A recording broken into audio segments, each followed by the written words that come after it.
নমস্কাৰ প্ৰজ্ঞালৈ স্বাগতম জনাইছোঁ আটাইকে এটা নতুন বিষয় নতুন খণ্ড আমি উভতি যাম আজি 1983 চনলৈ ভাৰতীয় ক্ৰিকেটৰ বাবে এটা বিশেষ বছৰ 1983 চন ভাৰত বিশ্ব চেম্পিয়ন হৈছিল সেই বছৰৰে 18 জুনত ভাৰত আৰু জিম্বাবৱেৰ মাজত মেচ টানব্ৰিজ ৱেলছ টছত জয়ী হৈ ভাৰতে প্ৰথমে বেটিঙৰ সিদ্ধান্ত লৈছিল 9 ৰানত 4 উইকেট হেৰুৱাইছিল ভাৰতে পৰৱৰ্তী সময়ত 17 ৰানত 5টাকৈ উইকেট হেৰুৱাই ভাৰত বিপৰ্যয়ৰ সন্মুখীন হৈছিল 9 ৰানত 4 উইকেটৰ পতনৰ পিছত ক্ৰীজলৈ আহিছিল কপিল দেৱ হাৰিয়ানা হাৰিকেন আমি সকলোৱে জানো কিংবদন্তি ফাষ্ট বলাৰ কিন্তু সিদিনা কপিল দেৱৰ বেটত কেৱল জুই জ্বলিছিল বুলি ক'লেও ভুল নহ'ব নিৰ্দয়ভাৱে প্ৰহাৰ কৰি গৈছিল জিম্বাবৱেৰ এজনকে বোলাৰক আৰু তেওঁ খেলিছিল জীৱনৰ অন্যতম শ্ৰেষ্ঠ ইনিংছ 138টা বলত 175 ৰানৰ অপৰাজিত ইনিংছ ঐতিহাসিক ইনিংছ সেই ইনিংছটো বিবিচিৰ ধৰ্মঘট বা আনুষংগিক কিছু কাৰণত ক্ৰিকেট অনুৰাগীসকলে পোনপটীয়াকৈ চাব পৰা নাছিল তথাপিও সেই ইনিংছটো ভাৰতীয় ক্ৰিকেটৰ ইতিহাসত সদায় স্মৰণীয় হৈ থাকিব প্ৰথম হিচাপে হয় আজিৰ প্ৰজ্ঞাৰ বিষয় হৈছে ভাৰতৰ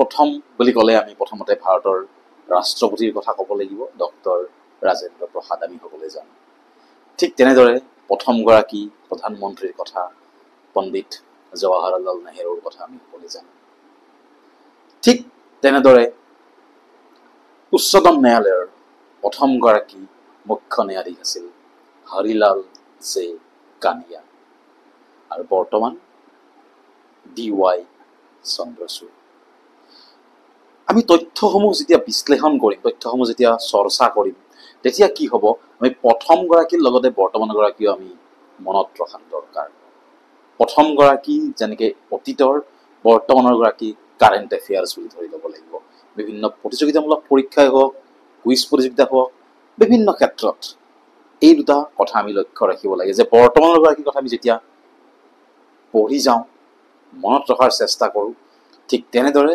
আমি প্ৰথমগৰাকীৰ কথাও বা যিখিনি বৈশিষ্ট্য আছে ঠিক যেনেদৰে আমি ৰাষ্ট্ৰপতিৰ কথা কওঁতেই আমি এই কথাটো আনিব লাগিব যে ৰাজেন্দ্ৰ প্ৰসাদ প্ৰথম ভাৰতৰ ৰাষ্ট্ৰপতি আছিল স্বাধীন ভাৰতৰ কিন্তু এনেকুৱা এগৰাকী ৰাষ্ট্ৰপতি আছিল যি বিনা প্ৰতিদ্বন্দ্বিতাৰে নিৰ্বাচিত হৈছিল তেখেত আছিল নীলম সঞ্জীৱ ৰেড্ডী ঠিক তেনেদৰে ভাৰতৰ প্ৰধানমন্ত্ৰী বা ৰাষ্ট্ৰপতিৰ তালিকাটো বিশেষত্ব থকা ব্যক্তি আছে প্ৰধানমন্ত্ৰীৰ তালিকাখনত এনেকুৱা এগৰাকী প্ৰধানমন্ত্ৰী আছে যি কোনোদিনে সংসদৰ সন্মুখীন হ'বলগীয়া নহ'ল তেখেত হৈছে চৌধুৰী চৰণ সিং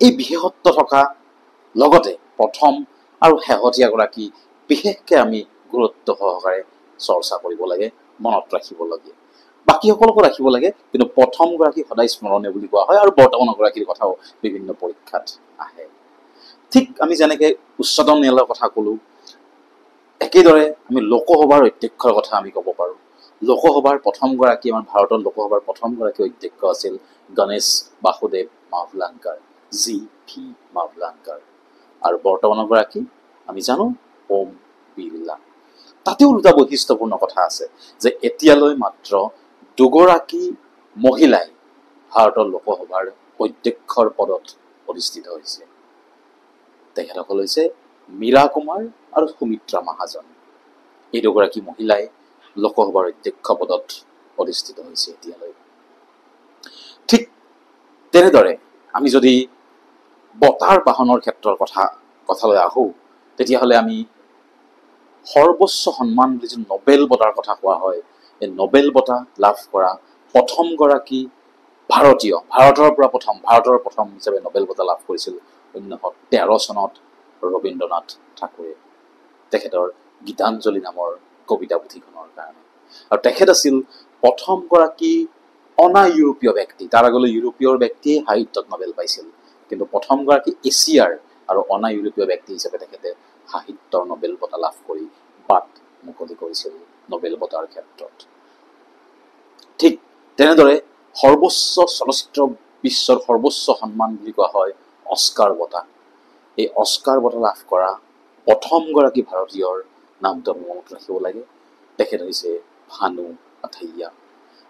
ভানু আথাইয়াই যিখন গান্ধী নামৰ চলচ্চিত্ৰ আছিল ৰিচাৰ্ড এটেনবৰৰ, সেইখনত কষ্টিউম ডিজাইনৰ ক্ষেত্ৰত তেখেতে শ্ৰেষ্ঠত্ব অৰ্জন কৰিছিল আৰু প্ৰথমগৰাকী ভাৰতীয় হিচাপে অস্কাৰ বঁটা লাভ কৰিছিল। পৰৱৰ্তী পৰ্যায়ত মহান চলচ্চিত্ৰ নিৰ্মাতা সত্যজিৎ ৰায়েও বঁটা লাভ কৰিছিল। তেখেতক জীৱনজোৰা সাধনাৰ বঁটা দিয়া হৈছিল। তাৰপিছত এ.আৰ. ৰেহমানৰ নাম আহিব। এনেদৰে আৰু তালিকাখন দীঘলীয়া হৈ গৈ আছে। এতিয়া কথা হ'ল যে আমি প্ৰথমগৰাকীক মনত ৰাখিব লাগে, বৰ্তমানৰগৰাকীক লাগে, আৰু মাজৰখিনিৰো যিখিনি বৈশিষ্ট্যপূৰ্ণ সকলোখিনি কথা মনত ৰখা সম্ভৱ নহয়। কিন্তু আমি যদি প্ৰণালীবদ্ধভাৱে যে এদিন আমি ৰাষ্ট্ৰপতি, এদিন প্ৰধানমন্ত্ৰী, এদিন লোকসভাৰ অধ্যক্ষ, উচ্চতম ন্যায়ালয়ৰ মুখ্য ন্যায়াধীশ, প্ৰথম মহাকাশলৈ যোৱা প্ৰথমগৰাকী ভাৰতীয়ৰ কথা আমি শিকিব লাগে বা জানিব লাগে। তেখেত হৈছে ৰাকেশ শৰ্মা। ৰাকেশ শৰ্মাই 1984 চনৰ 3 এপ্ৰিল তাৰিখে মহাকাশলৈ গৈ ইতিহাস ৰচনা কৰিছিল। আৰু এটা বিখ্যাত বৰ আমোদজনক কথাও আছে। মহাকাশলৈ যোৱাৰ সময়ত তেতিয়াৰ প্ৰধানমন্ত্ৰী ইন্দিৰা গান্ধীয়ে ৰাকেশ শৰ্মাক সুধিছিল যে মহাকাশৰ পৰা আমাৰ দেশখন কেনেকুৱা দেখি। তেতিয়া ৰাকেশ শৰ্মাই উত্তৰ দিছিল, সাৰে জাহাঁ সে আচ্ছা হিন্দুস্তান হামাৰা। চ' আমি আজি ভাৰতৰ কথাৰে আমাৰ প্ৰজ্ঞাৰ এই খণ্ডটো সজালো ভাৰতৰ প্ৰথম হিচাপত। এতিয়া ঘূৰি আহিছো আমি এই কপিল দেৱৰ প্ৰসংগলৈ। এই যে 1983 চনত জিম্বাবৱেৰ বিৰুদ্ধে মেচখনত 175 ৰানৰ অপৰাজিত ইনিংছ খেলিছিল, এইটোৰ বিশেষত্ব কি আছিল? মই কৈছিলোঁ যে ভাৰতৰ প্ৰথম কিবা এটা আছিল। সেইটো আছিল কোনো ভাৰতীয়ই এদিনীয়া আন্তঃৰাষ্ট্ৰীয় ক্ৰিকেটত অৰ্জন কৰা প্ৰথমটো শতক, প্ৰথমটো চেঞ্চুৰী। আৰু কপিল দেৱৰ এই প্ৰথম চেঞ্চুৰীৰে, এদিনীয়া আন্তঃৰাষ্ট্ৰীয়ত কৰা প্ৰথমটো চেঞ্চুৰীৰে কেৱল ভাৰতীয় ক্ৰিকেটৰ প্ৰথমটো শতকৰ ইতিহাসে নহয়, ভাৰতৰ বিশ্বকাপ জয়ৰ আধাৰ বুনিয়াদ সৃষ্টি হৈছিল বুলি ক'ব পাৰি। আমি এনেদৰেই আগবাঢ়ি যাম আমাৰ প্ৰজ্ঞাৰ যাত্ৰাত। অহা খণ্ডত আমি এটা নতুন বিষয় লৈ আপোনালোকৰ সন্মুখত আহিম। তেতিয়ালৈ আপোনালোকৰ মন্তব্য, পৰামৰ্শ আমাক কমেণ্ট বক্সত জনাব। পুনৰ লগ পাম। তেতিয়ালৈ ধন্যবাদ।